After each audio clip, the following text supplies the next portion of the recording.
Chicago Bears NFL Draft Talk. Who do they take at number 9? Do they trade down? Coming up with 670 The Score's Mark Grote Sports. This is Bear Down with Joey Christopoulos and former Bears defensive end Corey Wootton, and it starts right now. Ladies and gentlemen, welcome to the show, and thank you so much for checking us out wherever you get your podcasts here on Sirius XM. Maybe you're watching us on Stadium right now with the Believe Sports Network, and now we are officially featured on Sports Talk Chicago. So hello to that audience today. My name is Joey Christopoulos. You can follow me at Joey Sports Guy. Let's talk to our co-host real quick. Let's bring him in. He's Fox 32's very own, CHGO's very own, West End Golf Club very own, Corey Wootton. What's up, Corey? What's going on, my man? Hey, a couple more weeks till the opening, so just looking towards the finish line, man. Anything with construction, it always takes more time and more money than you thought. But we're close, man. We're close. I don't know if you're talking about the NFL draft or if you're talking about West End right now, because that sounds exactly the same, right? Yeah, we're with bated breath right now. We're ready to take an exhale, and what better to get some inside perspective from 670 The Score's Bears beat reporter. You can follow him at Mark Grote Sports. Who else? It's Mark Grote. What's up, Mark? We are officially 9 days away from the NFL draft as we sit here, because I put together these draft reports that air on the Score every day, so I have to actually keep count of the days. Today was 9, and I just put in the report for 8. So if you guys ever need to know exactly how many days away we are from the draft, call me. Just call me. They got an app that you can download. Yeah, it's like one of those advent calendars, right? I don't know. Remember growing up, you could pull out the chocolate or maybe move the bear to a different area, and the bear will slowly be in the draft room in about 8 or 9 days. We're so excited the NFL draft is right around the corner, Mark. So I wanted to start off the topic of conversation with something kind of fundamental and simple. So with the Chicago Bears right now on its current roster, as it is constituted right now, which unit has more talent on the roster right now, the offensive line or the defensive line? That's such a great question. I would probably say offensive line. I mean, I really think that the defensive line, there's just nobody home over there right now. I mean, just look at guys who get to the quarterback or guys who don't get to the quarterback. I love Dominique Robinson as a prospect. I think he might be good down the road, but except for the first game last year, he was not there, nor was Travis Gibson. And you signed two, Shaquem Green and DeMarcus Walker, who, might, I stress might get to double-digit sacks. So I just look at that area, and nobody's getting to the quarterback. As far as the defensive line, when we talk about Walker, it kind of reminds me a lot of Travis Gibson, because last year they had high expectations for him. So I don't expect the most from him, because when you have these expectations of guys that had one flash year, really, you're kind of expecting a lot of them. He had 7 sacks last year. He can move inside. I feel like his strength is probably going to be a base end that kicks in to the 3 technique situation and pass rush situation. So, yeah, we basically need, another 3 to 4 positions on the defensive line, without a doubt, right? The offensive line, they've kind of beefed it up. And I wouldn't be surprised with the 9th overall pick if they go for an offensive lineman, really solidify those tackles, get 2 younger guys in Braxton Jones and whoever they pick, whether it's Skoronski or Paris Johnson. I really would not be surprised if they went offensive line, because I think this year they really have to know what they have from Justin Fields, right? You went out and got DJ Moore. You got another running back. You have Khalil Herbert. You really beefed up everything on the offensive side now. They want to see everything they have from Justin Fields, because I think he has everything it takes to be a real talent in this league. But I think the Bears, with their position next year and Caleb Williams coming out, I think they have to know everything that they have from Justin Fields this year. Yeah, I want to throw this both at you, because I'd love to get your perspective, Mark, if you want to go first on this one, because I just don't hear the Bears connected to Paris Johnson. Am I mishearing? Am I not reading the right things, or is he not an option for them at 9? And also, Corey, I want you to weigh in too as well from a player perspective. Why isn't Paris Johnson maybe a possible fit with the Chicago Bears right now? I think a couple of things. If he's not a fit, and we still don't know, I mean, they still might take him, but if he's not a fit, I think it's experience. I mean, he's only played 13 games at left tackle. Another thing, too, is that he did get a lot of help at left tackle at Ohio State, which is understandable. So you have to look at that, and you have to take that into account with Paris Johnson Jr., that while he might have the most high-end talent out of that entire group, I mean, the Bears want to develop an offensive lineman, because I think in part that's what they would be doing with Paris Johnson Jr. And you look at a guy like Peter Skoronski, and there's been all the fuss over the arm size and all of that and where he would be. he's played 4 years at left tackle in the Big Ten at Northwestern. I mean, that's pretty impressive. So that would be my guess as to why maybe you're not hearing the linkage as much to Paris Johnson Jr., or they've fallen in love with Broderick Jones or Darnell Wright, or one of these other guys that are in the draft that we don't talk about as much. Yeah, Joey, I think, in my opinion, Peter Skoronski is day one ready. I mean, he's, like you said, he's played 4 years. He's the most technically sound offensive lineman coming out. He has the strength, the bend. You look at 2 years ago when he played against Aiden Hutchinson, who was arguably the best defensive lineman rookie to play last year, right? Completely locked him down. So the arm length, I take that with a grain of salt sometimes. I've played against tackles that's arm length weren't the greatest, but they were really good offensive tackles. And I think Skoronski is going to be a great player. And I don't really like the comparisons of moving him to inside or anything like that. I think he's a tackle, and I think he could play a long time in this league. I think he has what it takes. But yet and again, like, teams get too bent out of shape about arm length and what your 40 is. You can play football or you can't. The tape does not lie, right? Everybody's seen Skoronski's tape. His tape is there. So in my opinion, I think he's the best guy coming out. But the Bears, they put such an emphasis when it comes to arm length. That's why I'm kind of weary if they're going to draft him or not. Corey, real quick, so who's in your power rankings right now? Skoronski, I feel like, is number one. Who's your number two, number three, number four? Is it Broderick Jones? Where does Paris Johnson fit on your power rankings for offensive linemen right now? Yeah, I agree with what Mark said about his ceiling being the highest, right? His athleticism is unreal. I mean, he's probably the most athletic tackle in this draft. So the ceiling is potentially there. But in my opinion, right, you want a guy that's going to be able to play day one, ready to go, right? And I think Peter Skoronski is that guy. I think Broderick Jones is that guy, especially to play potentially the right side if you feel good about Braxton Jones. And that makes me feel like earlier in free agency when they were trying to go after McGlinchey at right tackle, that made me feel like, okay, they feel pretty comfortable with Braxton Jones at the left side. So that's what makes me think that, oh, okay, maybe Broderick Jones could be a favorite because he could really play that right side as well. So it's going to be interesting to see. But Paris Johnson would be my third tackle. I would have Skoronski, Broderick Jones, and then Paris Johnson at that point. Yeah, that's a great point, Corey, because as we saw with, Ogunjobi the year previous, when they try and target these guys in free agency, and in both particular cases, it doesn't work out for the Chicago Bears, you can tell maybe that's going to be a priority heading into the draft. Mark, so kind of what I'm getting at is I had to do a guest hit on a radio thing the other day, and I had to do a mock draft. And the mock draft goes down. Jalen Carter's gone. Skoronski goes to the Falcons at 8, and I'm sitting there, and I go, oh, God, what do I do now? And I thought long and hard about it, and I'll be honest with you, I ended up taking Nolan Smith. So, I mean, I've seen also some clips from you two as well, singing the praise a little bit of Nolan Smith. Would that shock you if the Chicago Bears went that direction? I mean, I just see a guy that can just be another big piece, another leader, a guy that gets to the quarterback, guy they're comping to Hassan Reddick. Would that shock Bears Nation if they took Nolan Smith at 9?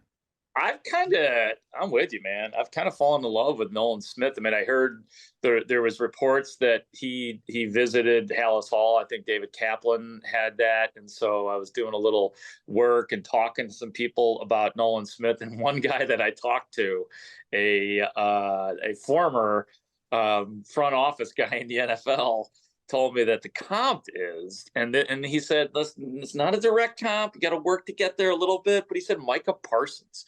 So, and he said, and he did, and again, he was very careful. It wasn't like, oh, this is the next Micah. It was like, if he gains a little weight, because he's a little bit, light, this guy was a little bit worried that at the next level, that it's possible he would become a specialist at the edge as opposed to a guy who can stop the run as well, unless he puts on about 15 pounds or so, then he's probably every down in the NFL and could be a star. So there was a little bit of caveat, and that was size, but the speed is real.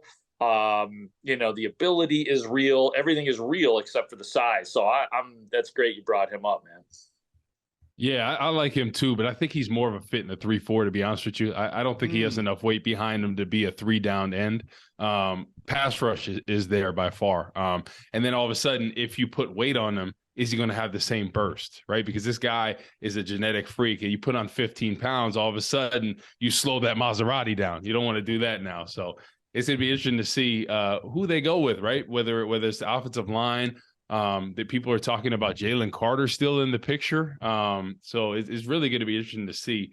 In my opinion, I think I'd have to pass on him unless, they were able to trade back into the end of the first round if he was available. But I think with that top 10 pick, you got to have a for sure thing. I think Jalen Carter's talent is there.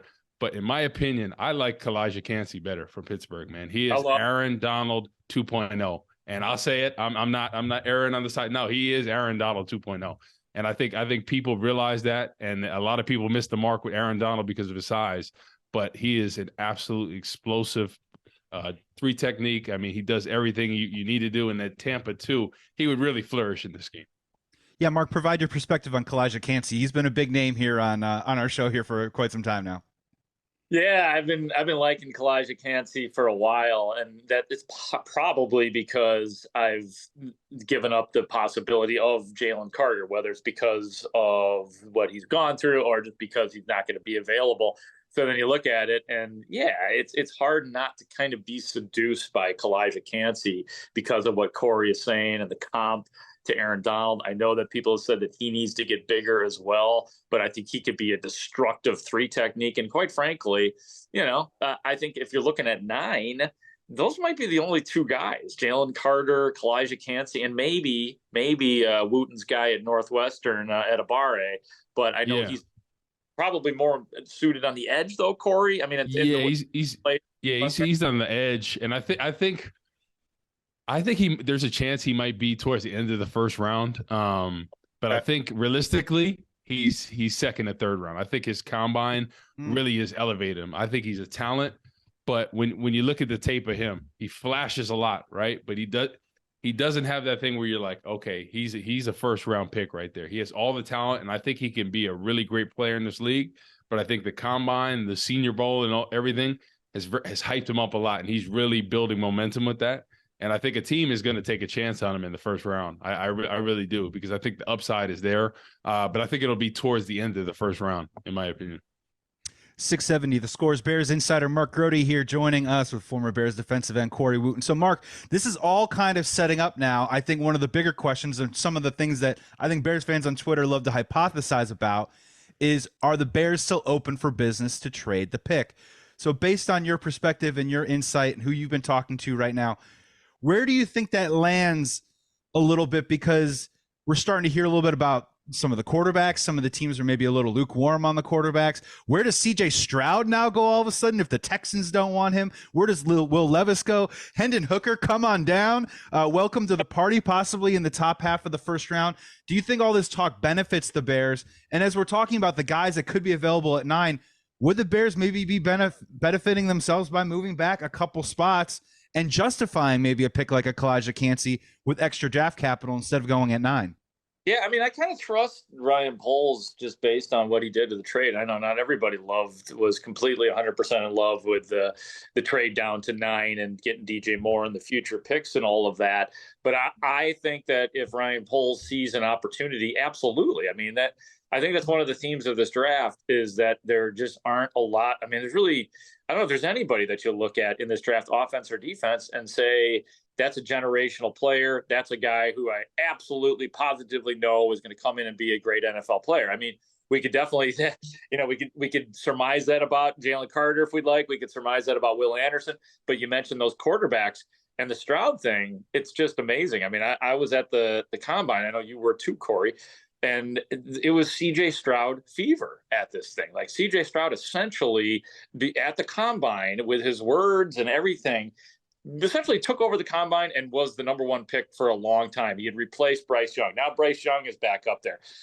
There's some people who think Anthony Richardson is the best quarterback in this draft. And now you start to hear people having a little more love for Will Levis. So I just think that this is a problem with us just there's just so much time in between, like that we talk about the draft. And I love talking about the draft. But idle hands, right? Idle hands. Yeah. Like I said, I am thinking about the draft every day. I love talking about the draft, but we are victims of it too, that as time goes on, We consider each and every single possibility, and we value guys, we overvalue guys, we undervalue guys all throughout this process. Yeah, Corey, I mean, we're well documented, right? When we first started this conversation, I think you were very smart. You wanted to stay in the top 5 because as we're seeing right now, there is a top end talent and then there's a bit of a break, right? Between still great players, but a little bit of a high end prospect talent. Yeah. Now we're at 9. Can you stomach the Bears trading back even further, or what would that take for you to kind of wrap your head around that and be cool with that?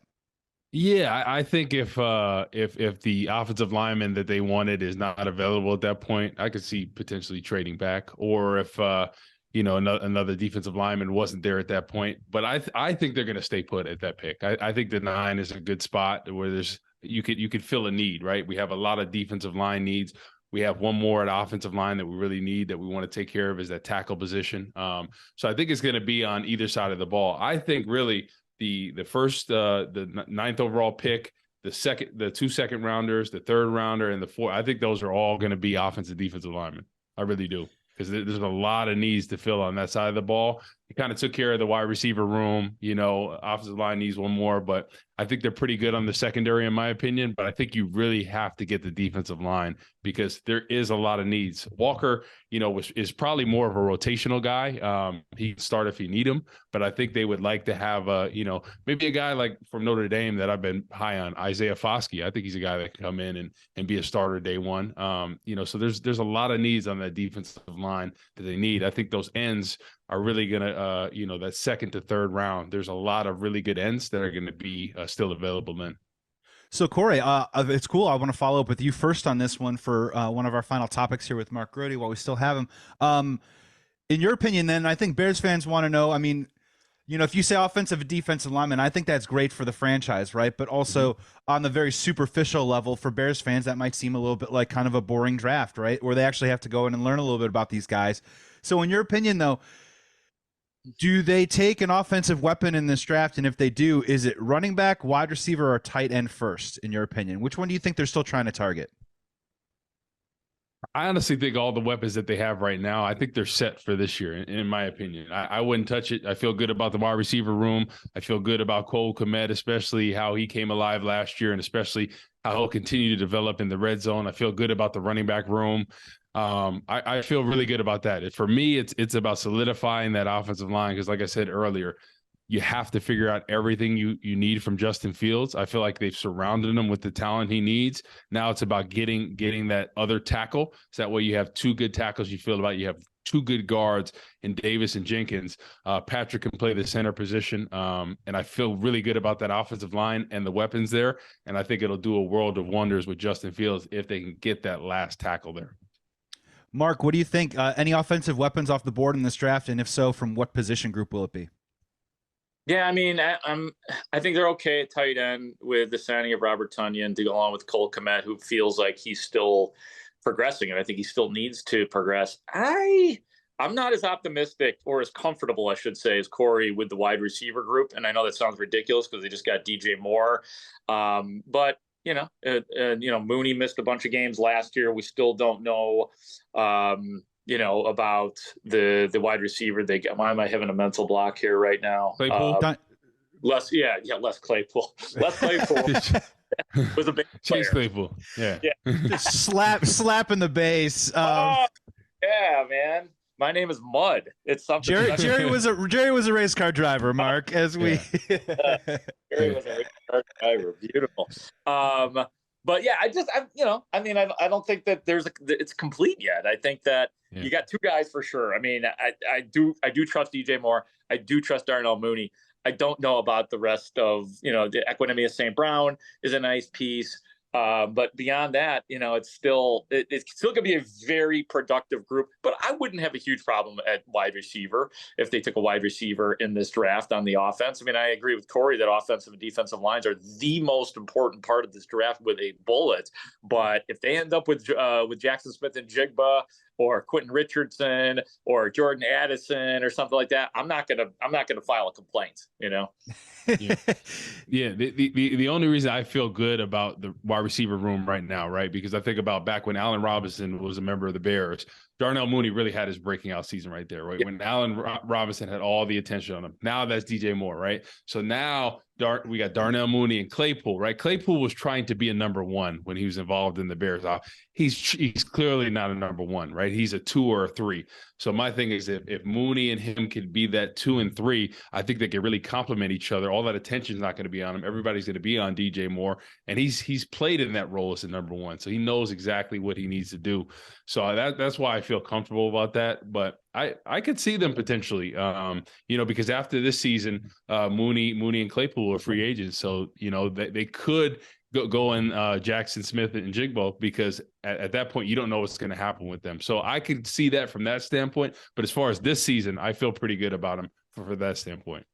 Yeah, and it's interesting too that they re-signed Dante Pettis yesterday. Yeah, they're bringing back EQ Brown, and those are guys who are veterans who honestly, didn't really shine on production-wise on the football field last year, but those are guys that know their roles, and when they ask them to do something, they're happy to do it, right? And I think that's what a great reason to have a guy on the team. And when you bring in a rookie wide receiver, isn't that kind of a part of it, Corey, of like, can you play special teams?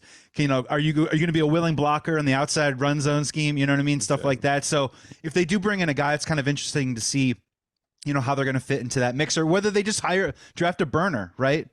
A guy that just goes, give me a straight line, and maybe we can sneak past a couple of safeties and see if we can get you downfield. Mark, final question for you. Corey, if you want to weigh in on this one. All right. I always want to bring something fun to the plate for you, Mark, because I always appreciate you having on, and I love your perspective. So we're going to go general Chicago sports right now. And I'll be honest with you, this sounds pie in the sky, but this is actually possible as it stands here today. So I will ask you, what do you prefer? What would be your Chicago dream? You can only pick one of them.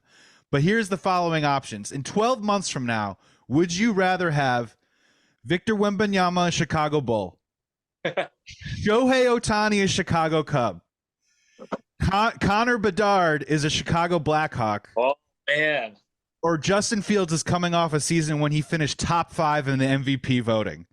Oh my God. You have to do this for the good of Chicago. You are the new mayor of Chicago. What? All right. I'm gonna go Victor Wembanyama. Is that the way he said? Wembanyama. Yeah. Because I think that Justin Fields can still be good if he's 6th in the MVP voting. So I think he could be just fine. I love the Blackhawks. When the Blackhawks were good, I was firmly on their band. Blackhawks are a blast when they're good. Yep. So it'd be awesome if Connor Bedard ended up with the Blackhawks. But I'm going to Bulls, Blackhawks. Bulls cancels out Blackhawks. Shohei Ohtani to the Cubs. Man, the Cubs are going to have a lot of money, so they can get another Shohei Ohtani. So I'm sticking strong with Victor Wembanyama. I like that. Justin Fields, man. I'm about to say Justin Fields, man. Yeah, I think Chicago has waited so long to have their quarterback. I mean, not just Jay Cutler good to have a really good quarterback that's efficient in these ways, but have that guy that every year when you come to Chicago, you have to go through and you have to beat Justin Fields like Green Bay has had with Aaron Rodgers, right? How great would that be in the division? Justin Fields is what Aaron Rodgers has been in Green Bay, right? To really have that. The Bears have not had that. They've had a great defense. They have a great running backs, great positions here and there. But the quarterback, they've never had that superstar quarterback. And I think Justin Fields is it. And that's why I'm hoping they get that tackle for him. And then all of a sudden, maybe another wide receiver, like you said. And then all of a sudden, Justin Fields finishes top 5 in there. And then all of a sudden, all that momentum's building. Then we beef up some of that defensive line, because we're not going to be able to piece together everything. Then we're going to beef up the defensive line. And then we have the offensive defensive line. We got the weapons. We got Justin Fields. And then all of a sudden, we're vying for a Super Bowl that next year. Just that easy.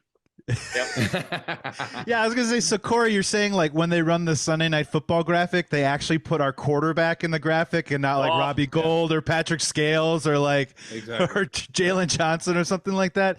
Yep. Yeah, I mean, exactly. I honestly I just want Justin Fields to be great. I'm with you though, Mark. Wembanyama would be interesting because that would awake. I mean, the Derrick Rose era was amazing, but 25 years now we're removed from Michael Jordan's Bulls.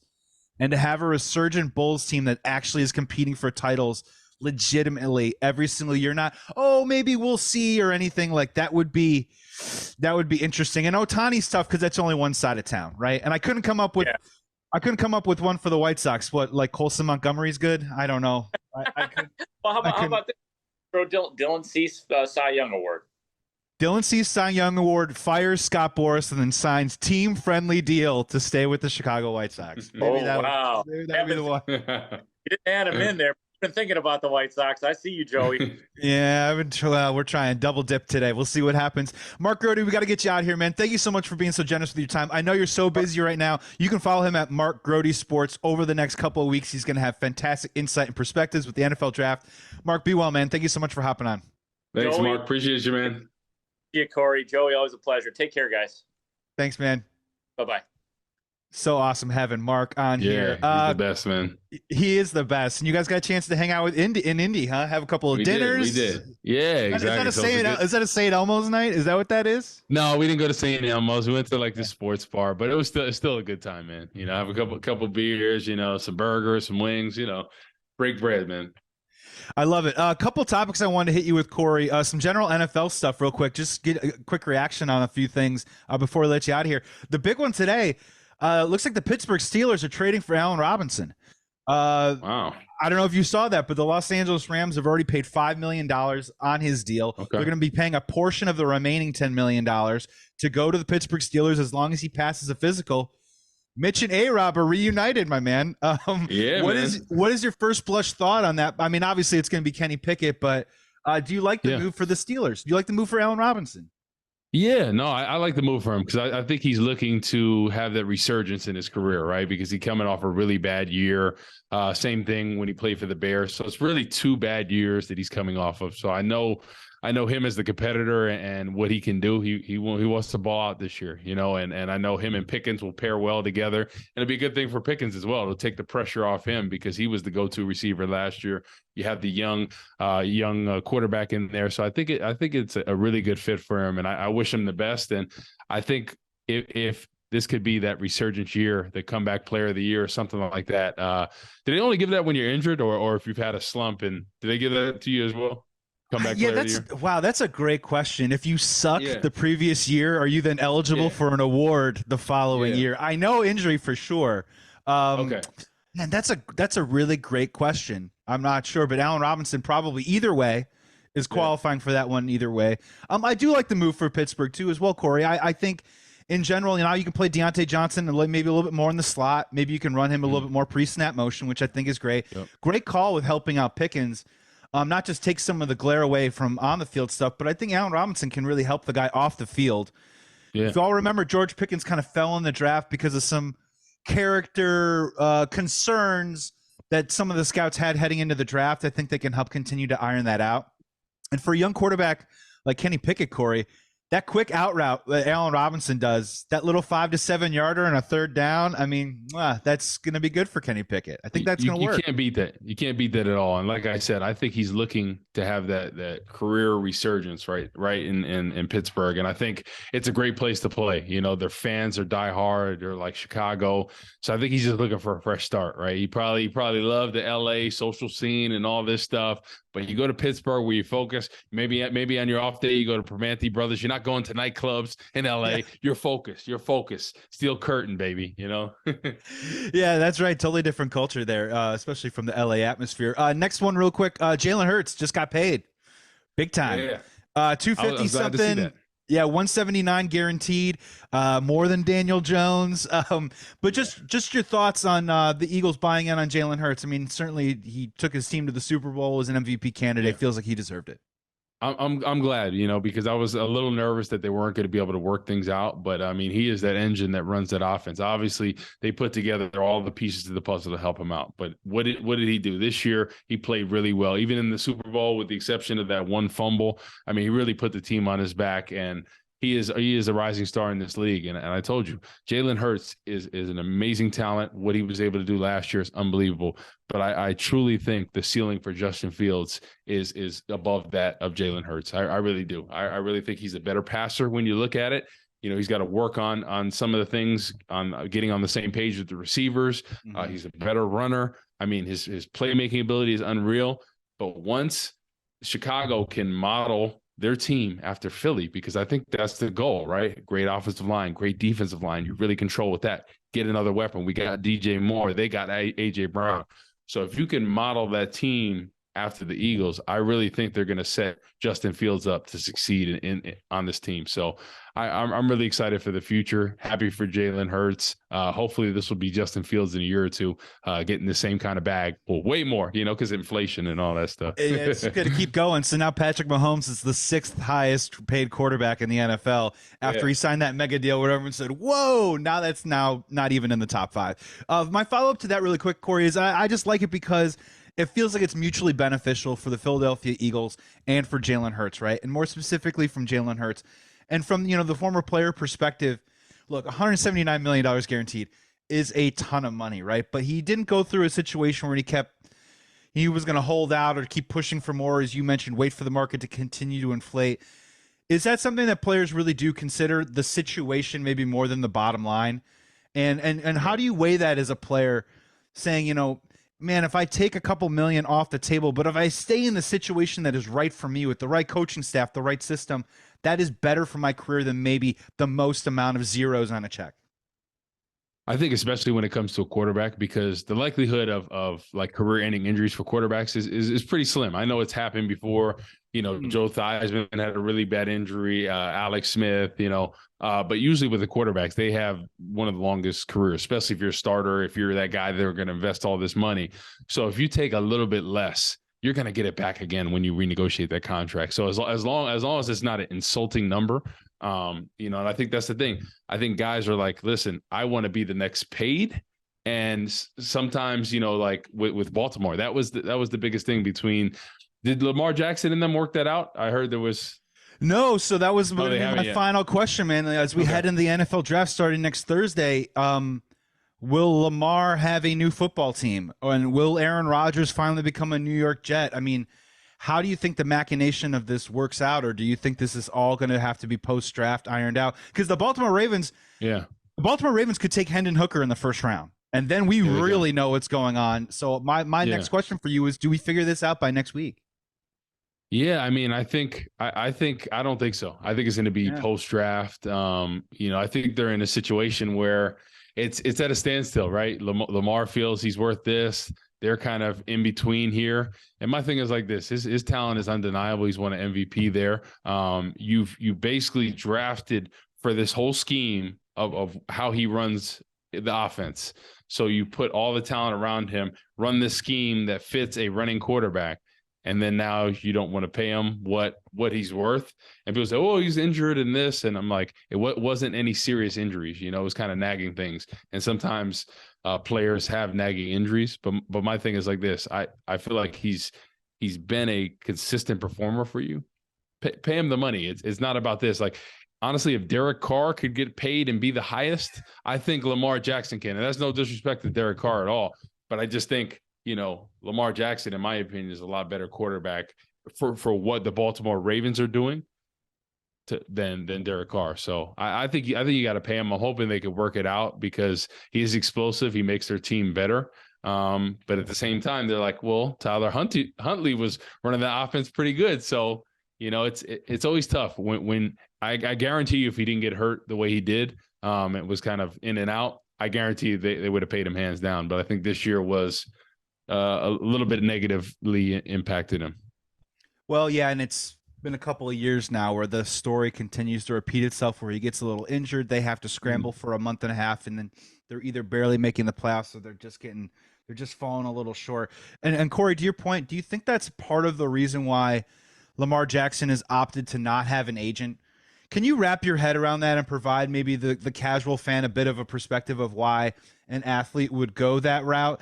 Maybe if I can, my only speculation would be maybe he has a dissatisfaction that he hasn't gotten the endorsements outside of football, that the agent maybe isn't working hard enough for him to get allocate every dollar. Mm-hmm. But why would an athlete go this route? I just don't get it. No, I think it's so. I've said this before. I think rookie contracts, you can negotiate that yourself, right? You hire a lawyer to look over your contract because everything is slotted, right? The 10th pick, it's slotted, right? So there's not much bargaining room at all. So that's easy. You don't need an agent for that first contract, especially if you're a first round, second, any draft pick. You don't need an agent for your first contract, but for your second, hands down, you need to, because it's all about the negotiating. Those guys get paid the big bucks for a reason. Drew Rosenhaus and company and all those big name agents, they get paid the big bucks for a reason because they negotiate for you. They're that middle party. You don't look like the bad guy. And I think the same thing with Roquan Smith, right? Why he's not a Bear now is because he chose to represent himself. If he had an agent, Roquan Smith would still be on the team. And I think when you're negotiating with a GM, a head coach, the front office, and you're the main person interacting with them, stuff gets personal. People take it the wrong way. And then all of a sudden, instead of having your agent be that guy to talk back and forth, no, this is disrespectful, this is my client, you're still the good person over there. You're like, oh, that's Lamar, that's Roquan Smith. All he did was put his head down and play free. He played a Pro Bowl level. He had this many tackles. Lamar had this many. And then they're that third party right there. So I just don't agree with it when guys act as their own agents for their second or third contract. It just doesn't make any sense.